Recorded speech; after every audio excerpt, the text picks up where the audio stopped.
विद्यार्थी मित्रांनो, इतिहासाचा पाठ दुसरा आपण आज पाहणार आहोत. इतिहास लेखन भारतीय परंपरा. या पाठामध्ये आपण दोन मुद्द्यांचा प्रामुख्याने अभ्यास करूया. पहिला आहे भारतीय इतिहास लेखनाची वाटचाल आणि दुसरा आहे भारतीय इतिहास लेखन विविध तात्विक प्रणाली. पहिला मुद्दा, भारतीय इतिहास लेखनाची वाटचाल. इतिहास लेखनाच्या पाश्चात्य परंपरेची ओळख आपण पहिल्या पाठामध्ये करून घेतली. या पाठामध्ये आपण भारतीय इतिहास लेखनाच्या परंपरेबद्दल माहिती मिळवूया. त्यामध्ये पहिला मुद्दा आपण पाहूया, प्राचीन काळामधील इतिहास लेखन. प्राचीन काळ म्हणजेच काय, तर खूप वर्षापूर्वीचा काळ.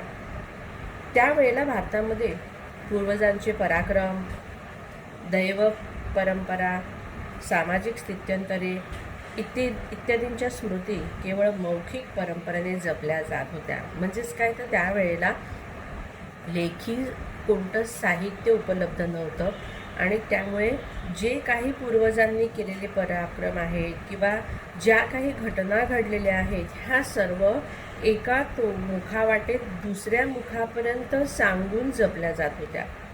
पुढे हडप्पा संस्कृतीमध्ये ज्या प्राचीन लेखांच्या आधारे भारतामध्ये ही जी लेखन कला आली, ती इसवी सनाच्या पूर्वी 3ऱ्या सहस्त्रकापासून आणि त्यापूर्वी अस्तित्वात होते असं आपल्याला यावरून स्पष्ट होते. हडप्पा संस्कृतीची लिपी वाचण्यात अजूनही यश प्राप्त झालेलं नाही. भारतामध्ये ऐतिहासिक स्वरूपाचे सर्वाधिक प्राचीन लिखित साहित्य हे कोरीव लेखांच्या स्वरूपात सापडते. त्याची सुरुवात मौर्य सम्राट अशोकाच्या काळापासून इसवी सनापूर्वी 3ऱ्या शतकापासून होते. सम्राट अशोकाचे कोरीव लेख हे प्रस्तरांवर आणि दगडी स्तंभांवर कोरलेले पाहायला मिळतात. इसवी सनाच्या पहिल्या शतकातून धातूची नाणी, मूर्ती आणि शिल्पे, ताम्रपट इत्यादीवरील कोरीव लेख उपलब्ध होऊ लागले आणि त्यावरूनच आपल्याला महत्त्वाची माहिती प्राप्त झाली. या सर्व कोरीव लेखांमुळे त्यावेळच्या असलेल्या राजाचा काळ, वंशावळ, राज्यविस्तार, शासन व्यवस्था, घडामोडी, सामाजिक रचना, हवामान, दुष्काळ अशा महत्त्वाच्या बाबींची ओळख आपल्याला होऊ लागली. या ठिकाणी विद्यार्थी मित्रांनो, पिवळ्या चौकटीमध्ये तुम्हाला एक चित्र दिसतंय आणि त्याच्या खाली माहिती दिलेली आहे. तर कसलं आहे? हा एक सहोगवडा ताम्रपट आहे. ताम्रपट म्हणजे तांब्याच्या पत्र्यावरती काहीतरी कोरीव काम करून लिहून ठेवलेला आहे. हा जिल्हा गोरखपूर, उत्तर प्रदेश या ठिकाणी सापडलेला आहे. हा मौर्य काळामधील असावा असं समजलं जातं. यावरती कोरीव लेख ब्राह्मी लिपीमध्ये आहेत. त्यावेळेला जी चिन्ह पाहायला तिकडची समोर जी चिन्ह दिसत आहेत, ती त्या परिसरामध्ये पारासहित असलेला एक वृक्ष आहे. त्यावर 3 कमानी आहेत. प्राचीन चिन्ह अशी आहेत आणि 4 खांबांवर उभे असलेले दुमजली इमारतीप्रमाणे चिन्ह कोठार घरांचं निदर्शक असावं असा अंदाज काढला गेलेला आहे. या कोठार घरांमधून धान्य जपून वापरण्यात येत असावं असा संदेश या लेखात दिलेला आहे. दुष्काळजन्य परिस्थितीचं निवारण करण्यासाठी काळजी कशी घ्यावी या संदर्भामध्ये हा आदेश असावा असं इतिहासकारांनी भाकीत काढलेला आहे. अशा पद्धतीने या प्राचीन इतिहासामधल्या पहिल्या मुद्द्याचा आपण अभ्यास केलेला. दुसरा मुद्दा आपण या इतिहास लेखनाचा बघणार आहोत, मध्ययुगीन काळामधील इतिहास लेखन. इसवी सनाच्या 12व्या शतकामध्ये कल्हण याने लिहिलेला हा राजतरंगिणी हा काश्मीरच्या इतिहासावरील ग्रंथ आहे. इतिहास लेखन शास्त्र शुद्ध कसं असावं याच्या आधुनिक संकल्पनेशी हा ग्रंथ जवळचं नातं सांगतो.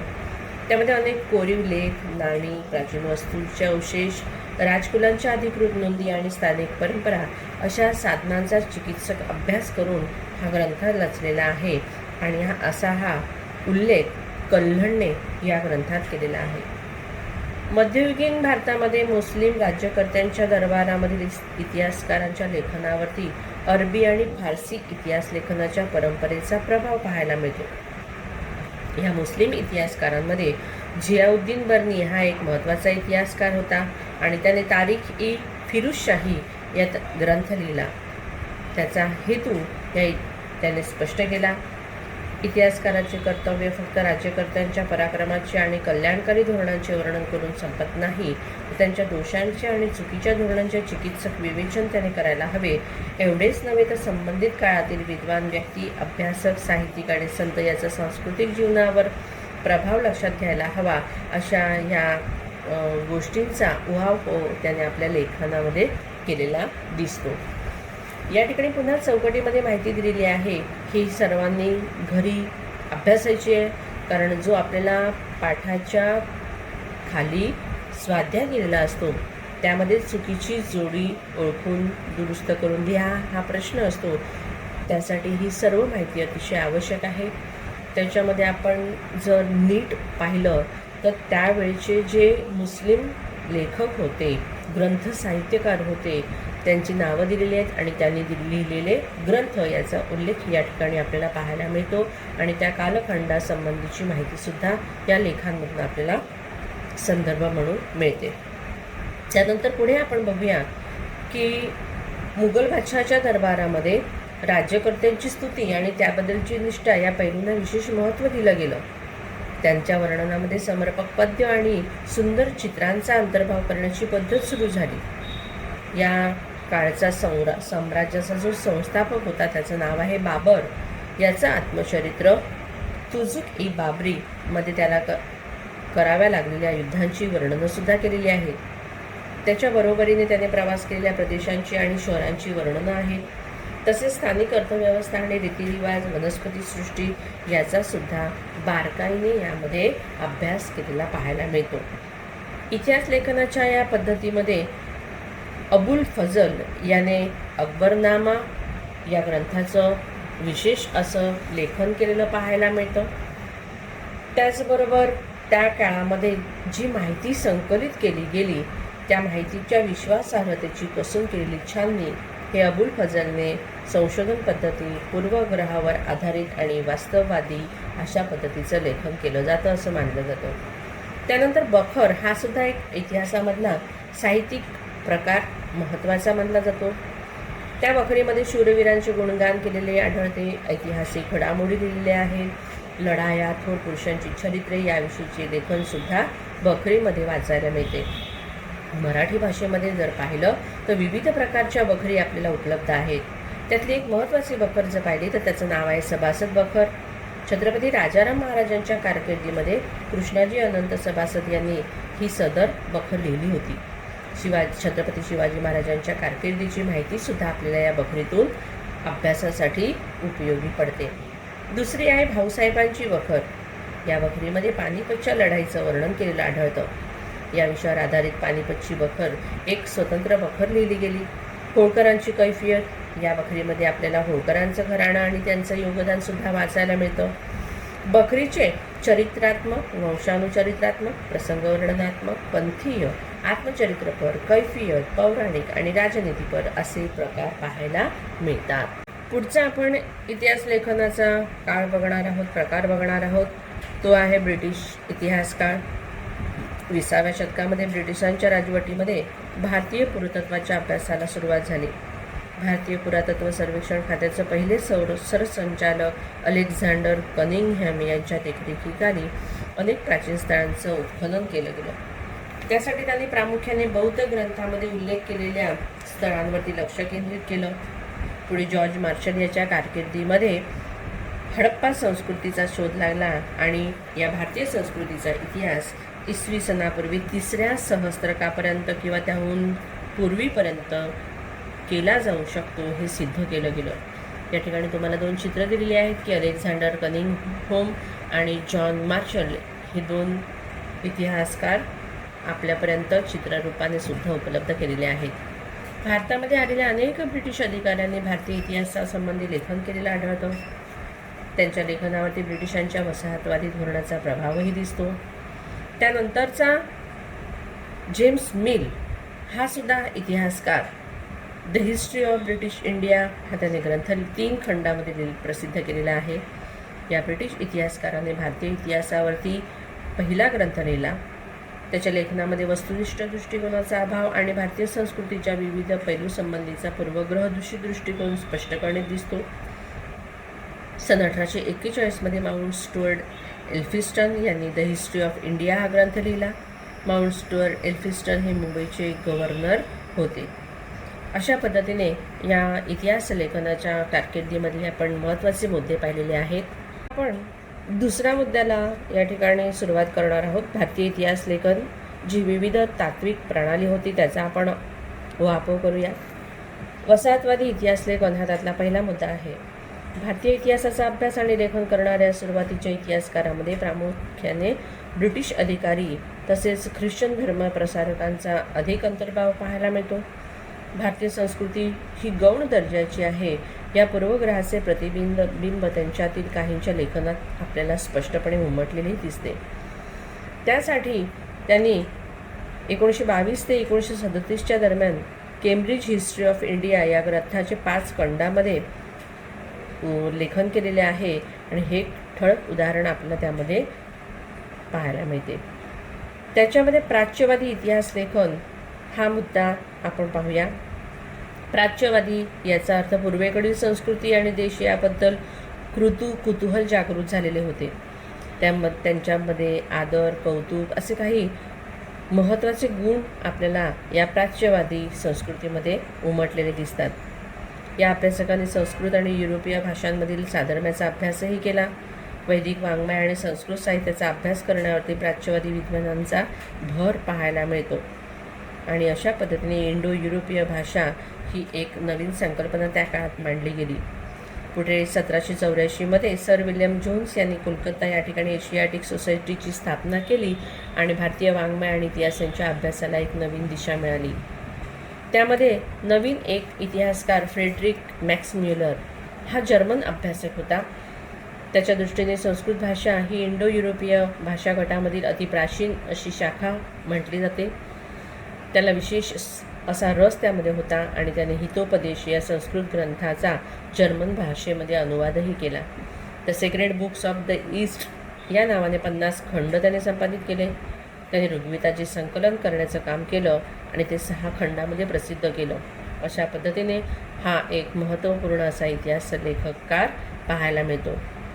पुढचा मुद्दा आहे राष्ट्रवादी इतिहास लेखन. 19व्या आणि 20व्या शतकामध्ये इंग्रजी शिक्षण पद्धतीमध्ये शिकून तयार झालेल्या भारतीय इतिहासकारांच्या लेखनामध्ये भारताच्या प्राचीन वैभवाचा अभिमान आणि भारतीयांची आत्मजाणीव जागृत करण्याकडे असलेला कल पाहायला मिळतो.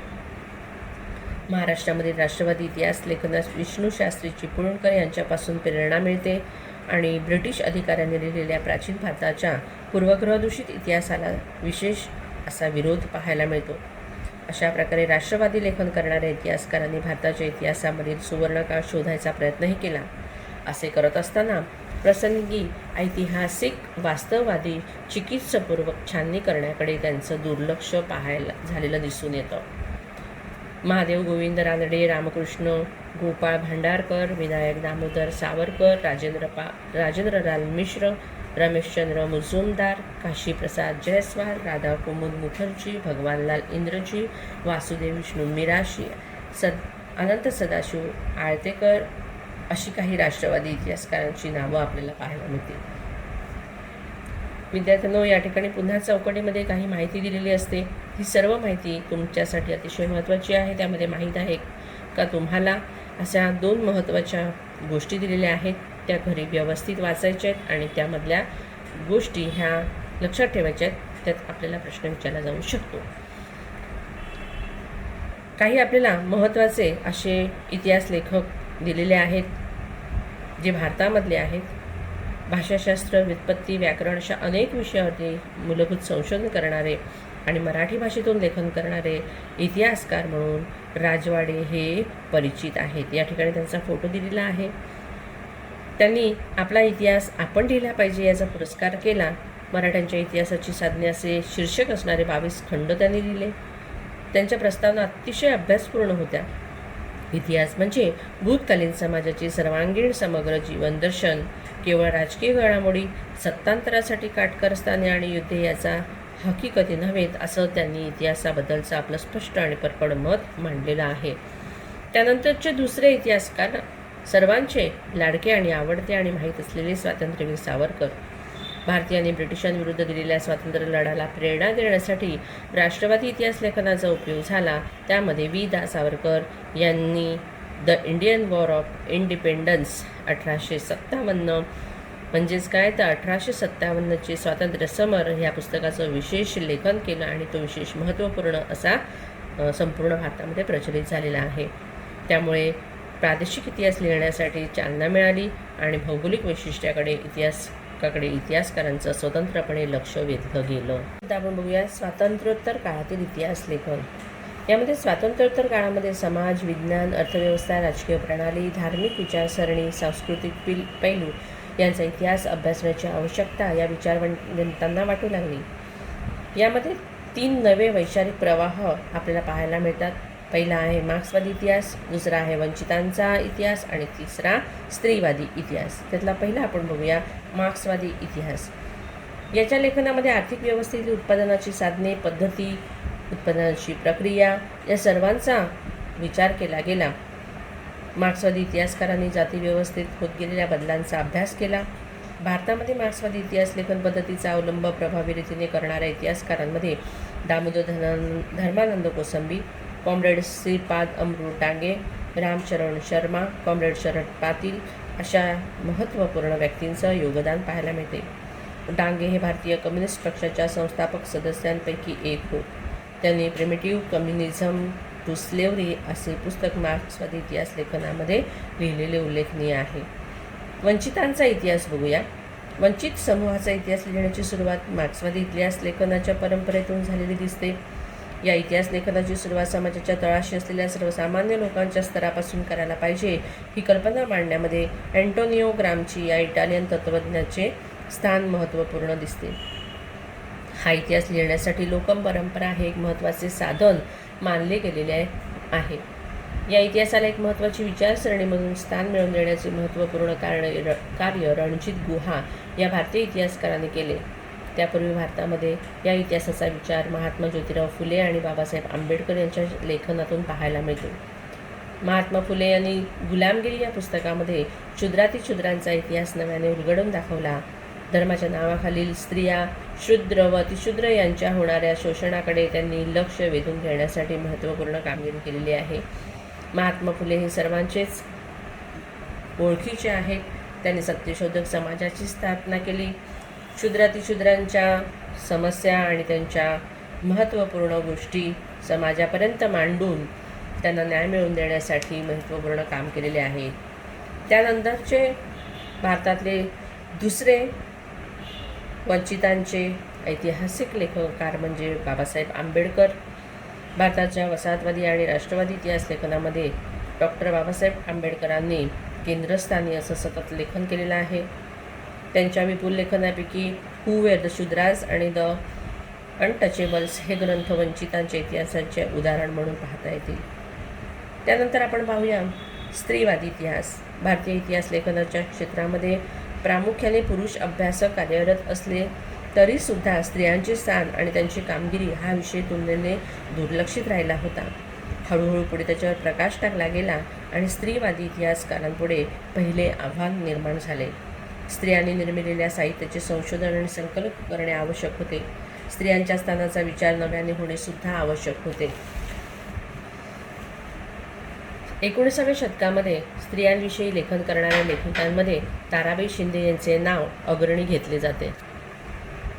19व्या शतकामध्ये स्त्रियांविषयी लेखन करणाऱ्या लेखिकांमध्ये ताराबाई शिंदे यांचे नाव अग्रणी घेतले जाते. त्यांनी पुरुषप्रधान व्यवस्था आणि जाती व्यवस्था यांना विरोध करणारे लेखन केले आहे. 1982मध्ये प्रसिद्ध झालेले स्त्री पुरुष तुलना हे त्यांचे पुस्तक भारतातील पहिले स्त्रीवादी लेखन समजले जाते. पुढे 1888मध्ये पंडिता रमाबाई यांचे द हायकास्ट हिंदू वुमन हे पुस्तकही प्रसिद्ध झाले. अशा पद्धतीने स्वातंत्र्योत्तर काळात झालेले लेखन स्त्रियांना घरी आणि कामाच्या ठिकाणी मिळणारी वागणूक, त्यांचा राजकीय समतेचा हक्क यासारख्या विषयावरती केंद्रित झालेला पाहायला मिळतो. अलीकडच्या काळामध्ये प्रसिद्ध झालेल्या स्त्रीवादी लेखनामध्ये मीरा कोसंबी यांच्या crossing thresholds feminist exchange in social history या पुस्तकात उल्लेख आपल्याला करता येईल. महाराष्ट्रामधील पंडिता रमाबाई, भारतातील पहिल्या कार्यरत स्त्री डॉक्टर रखमाबाई यासारख्या स्त्रियांच्या जीवनावरील निबंध पाहायला मिळतात. महाराष्ट्रामध्ये दलित स्त्रियांच्या दृष्टिकोनातून सामाजिक वर्ग, जात इत्यादी बाबींच्या संदर्भात लेखन केले गेले. त्यामध्ये शर्मिला रेगे यांचे लेखन महत्त्वाचे आहे. Writing caste, writing gender, reading Dalit women's testimonies यामध्ये दलित स्त्रियांच्या आत्मचरित्रावरती त्यांनी लिहिलेल्या निबंधाचे संकलन पाहायला मिळते. पुन्हा या ठिकाणी तुम्हाला चौकटीमध्ये माहिती दिली आहे. माहीत आहे का तुम्हाला? ती घरी वाचायची आहे. आणि अशा पद्धतीने आपण भारतीय इतिहास लेखनावरती भारतात उदयाला आलेल्या सामाजिक आणि राजकीय चळवळींचा प्रभाव कशा पद्धतीने पडला याचा अभ्यास केला. त्याची परंपरा स्वतंत्रपणे आणि समृद्धरित्या विकसित होत गेलेली दिसते. पाठ या ठिकाणी पूर्ण झालेला आहे. पाठाच्या खाली असलेला सर्व स्वाध्याय आपल्या होमवर्कच्या वहीमध्ये सर्व विद्यार्थ्यांनी लिहायचा आहे. जेव्हा शाळा सुरू होईल त्यावेळेला तो मजकूर तपास